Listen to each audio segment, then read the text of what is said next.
Ha mencionado antes el EPIF, el Estatuto del Personal Investigador en Formación. A día de hoy no se está aplicando, como ayer mismo denunciaba Comisiones Obreras, que señaló la discriminación de los jóvenes investigadores frente a otros empleados públicos, pese a tener los mismos derechos. ¿En qué fecha se van a homologar los salarios al EPIF? Pues efectivamente, ayer salía la noticia. Nosotros, como le digo, es uno de los primeros trámites que hemos iniciado. Eso lleva un proceso, pues, como usted bien sabrá, señoría, administrativo. Pero vamos, nosotros, somos bastante optimistas en poder aplicarles esos incrementos a este colectivo.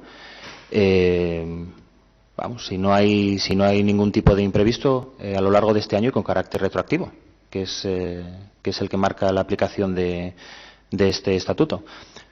Pero en este sentido, lo mismo, es que tenemos que tener conciencia de cuáles son los procedimientos en la Administración y que los tenemos que cumplir. Vuelvo a repetir lo mismo que decía antes. Aquí el camino más rápido es el correcto. Yo estoy haciendo lo más rápido que puedo. Con este tema y con otros temas, hay más temas. Con este tema en concreto. Y obviamente lo que no podemos tampoco es ir más rápido de lo que nos permite el procedimiento. Y hay que hacerlo bien. Pero está perfectamente contemplado, está. Además, creo que mi directora general de universidad le puede dar bastante más información al respecto. Está perfectamente cuantificado cuántas personas son, qué incrementos hay que aplicarles. Además, sabe que es progresivo. Entonces, está perfectamente cuantificado. Lo que ocurre es que, tenemos que ir eso con los plazos. Entonces, por favor, si la directora general si puede ser muy brevemente, por favor. Sí. Preguntaba por la fecha. Sí, o sea, si saben exactamente cuándo se va a poder hacer esa equiparación. Soy Cristina González Morán, la directora general de universidad.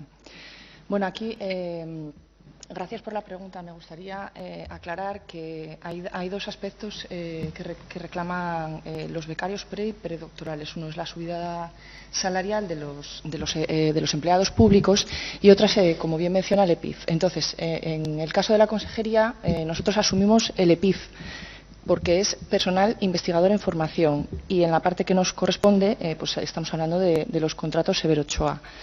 Esto es de aplicación desde marzo de este año, y cuando se hizo público el EPIF, o cuando se aprobó el EPIF, pues los alumnos de primer y segundo año de Severo Ochoa ya estaban por encima del mínimo que establecían los porcentajes ahí publicados. Los de tercero y cuarto año, que en ese momento no se encontraban, pues sí que hay que hacer un reajuste. Luego, en la subida posterior, en junio, sí es cierto que todos los grupos, o sea, primero, segundo, tercer, cuarto año de personal investigador en formación, no se cumplía con los mínimos. Entonces, están hechos los números, andan en torno a 1.600.000 euros la parte esa que hay que compensar, y está lanzado el expediente. Ahora ya solo nos queda esperar. Yo creo que ahí los Severo Ochoa pueden estar tranquilos, porque eso está contemplado, está reconocido, y a la mayor tardanza posible pues nos haremos cargo de esa corrección.